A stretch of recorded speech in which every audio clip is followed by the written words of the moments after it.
Julian McMahon died on July 2, 2025. He was 56. The cause, metastatic cancer, was kept quiet until the very end. No press releases, no public updates, just a final silence, and then the tributes came pouring in. Fans remembered the charm, the roles, the presence. From Charmed to Nip Tuck to Fantastic Four, he played men who were bold, complex, and unforgettable. But the most dramatic story he ever lived wasn't on screen. It was in his personal life. 3 marriages, each one a different world, a forbidden romance, a Hollywood scandal, and finally an enduring love that stood by him through his last breath. This isn't a story about fame. It's a story about what fame does to love, about what survives the spotlight, and what quietly falls apart behind it. Julian McMahon's love life wasn't perfect, but it was raw, revealing, and real. 1. First marriage with Dannii Minogue. Let's begin with his first marriage. It started with excitement, promise, and undeniable chemistry. But the reality was far more complicated. Julian McMahon met Australian pop singer and actress Dannii Minogue in the early 1990s. At the time, both were starring on the soap opera Home and Away. They clicked instantly. The connection felt electric. Within a couple of years, they were married. The date was January 2nd, 1994. Young, ambitious, in love. But from the very beginning, the road ahead was lined with resistance, especially from Julian's family. At the center of it all was Julian's mother, Lady Sonia McMahon. A prominent figure in Australian society, she was the widow of former Prime Minister Sir William McMahon. Her influence carried weight, and she made her disapproval of Dannii clear. According to Dannii, Lady Sonia would not speak to her. She was not allowed inside the McMahon home. If Julian needed to stop by, Dannii waited in the car. Even their wedding was steeped in conflict. Lady Sonia initially refused to attend the ceremony. She did show up, but reportedly caused a scene that left the bride emotionally shattered. Dannii would later describe the day as extremely stressful and painfully isolating. What made it worse was that nothing ever improved. The cold shoulder turned into permanent exclusion. Dannii was treated as an outsider, not just by Lady Sonia, but within the broader McMahon circle. She was made to feel invisible, unwelcome, and out of place. They tried to make it work, despite everything, but challenges kept coming.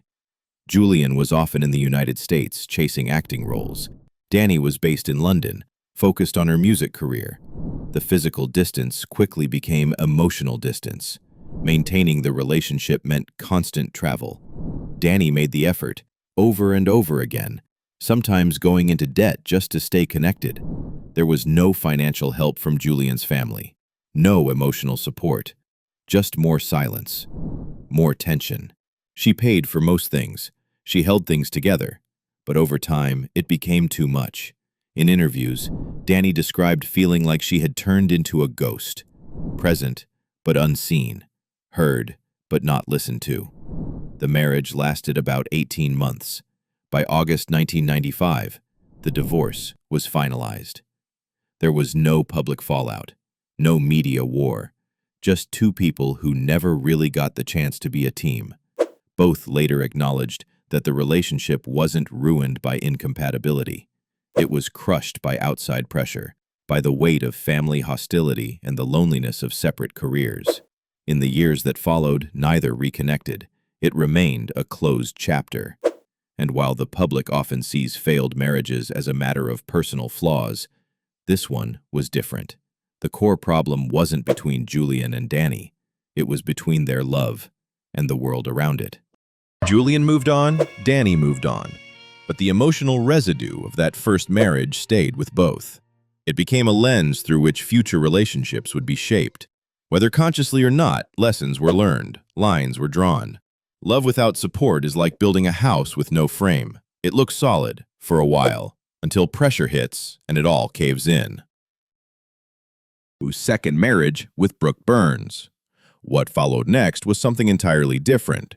Julian left behind the complications of family disapproval and stepped into a fast-paced world of celebrity romance, one that unfolded under the bright lights of Hollywood. After the emotional wreckage of his first marriage, Julian McMahon stepped into a new chapter, one set in Hollywood, Glitz, glamour, red carpets. This was a world he understood and one that embraced him. It was also where he met Brooke Burns. An American actress and model, Brooke was already making waves in television. She was young, stunning, and, like Julian, rising fast. Their connection was quick, the chemistry was effortless, and on December 22, 1999, they got married. To the outside world, it looked like a Hollywood fairy tale, two beautiful people, both in the public eye, walking in step. But what looked easy rarely is. Just 6 months into their marriage, their daughter Madison was born. Her arrival marked a joyful shift. Julian and Brooke became parents, a family. And for a time, that new identity brought them closer, but there was a tension underneath the surface. Both were actors, both had demanding careers, both were constantly moving, schedules collided, opportunities conflicted, and while the love was real, so was the pressure. Time apart became normal. One project led to another, one city blurred into the next. But the true fracture didn't come from distance, it came from trust. In the early 2000s, Julian joined the hit show Charmed and began working closely with co-star Shannon Doherty. Whispers turned into rumors, rumors turned into headlines, and eventually the truth surfaced. Julian was having an affair. Brooke discovered it through the media, not from her husband. That public exposure, more than the betrayal itself, was the final blow. She later described the moment as devastating, calling it the straw that broke the camel's back. Brooke spoke candidly about how Julian had become swept up in the Los Angeles lifestyle, caught in the gravitational pull of a culture that rewards temptation and punishes stability. By 2001, their marriage was over. The divorce was finalized that same year, but even in separation, something remarkable happened. They never let their personal conflict affect their daughter. Madison remained the central priority for both of them. Julian and Brooke became committed co-parents. There were no messy custody battles, no spiteful interviews, just two people trying to raise a child with grace, even if their love had fallen apart. It was rare, it was mature, and it gave Madison the stability that the marriage itself could not provide. That ability to separate parenting from personal pain became a lasting legacy of their relationship. And it deserves more attention than the headlines about infidelity ever got. In the end, Julian and Brooke's time together lasted just over 2 years. Short, intense, public. But the most enduring part of their story wasn't the romance. It was the daughter they raised, and the effort they made to protect her from the wreckage. Julian's second marriage taught him a different kind of lesson. That chemistry alone doesn't keep you grounded, that even the most beautiful beginnings can't survive if integrity slips, and that children remember everything, especially how you act when things fall apart. But not all love stories end in heartbreak. His third and final chapter looked third marriage with Kelly Paniagua. By the time Julian McMahon met Kelly Paniagua, he had already lived a full life, professionally and personally. He had known fame, he had weathered divorce, and he had raised a daughter. But something about Kelly marked a shift. This wasn't fast, this wasn't loud, this wasn't for the cameras. Kelly was an Australian model and actress with Spanish and Portuguese heritage. Her career took her through television presenting, minor acting roles, and eventually into writing. She even published a children's book inspired by her bond with Julian's daughter, Madison. They met in 2003. The relationship started quietly and remained that way for over a decade. There were no tabloid storms, no dramatic headlines, just two people building a life, slowly and intentionally. Over time, Kelly became more than Julian's partner. She became Madison's stepmother, a constant and nurturing presence. The three of them formed a tight, private unit, more family than fanfare. In 2013, after 10 years together, Julian proposed. But he didn't do it alone. On a flight to Paris, with Madison's help, he popped the question mid-air. It wasn't flashy, it was heartfelt. They married on June 30th, 2014, at Lake Tahoe, California. It was romantic, peaceful, precisely what they wanted. Julian and Kelly's marriage was different from the others. It lasted. It was quiet. It was unshaken by the public eye. They lived mostly in the United States, attended red carpet events occasionally, but never indulged the press. They didn't need attention. They had each other. Kelly was often described as Julian's rock. When his mother, Lady Sonia McMahon, passed away in 2010, Kelly supported him through the grief. When career pressures mounted or personal life got heavy, she remained steady. And when illness came, she stood by him until the very end.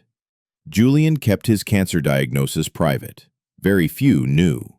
But Kelly was with him through the entire journey: appointments, treatments, and eventually hospice care.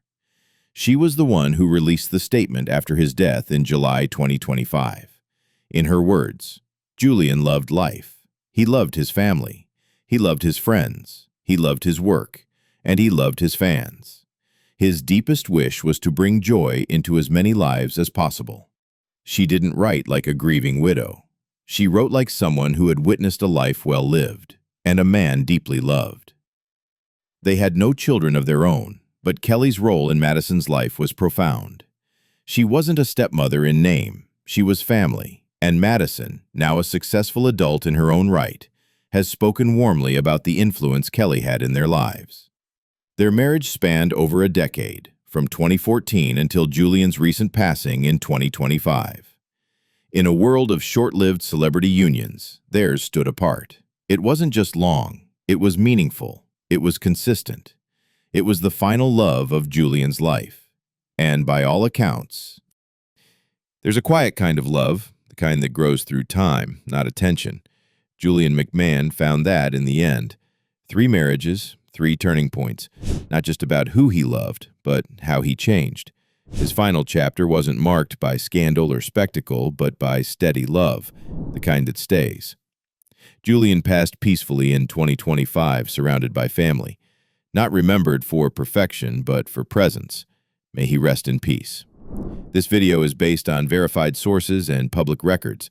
All details reflect what's known at the time of recording. Future updates will be added as needed. If you found meaning in this story, give it a like and subscribe to the Celeb Spring for more narratives that go beyond the spotlight. Thanks for watching.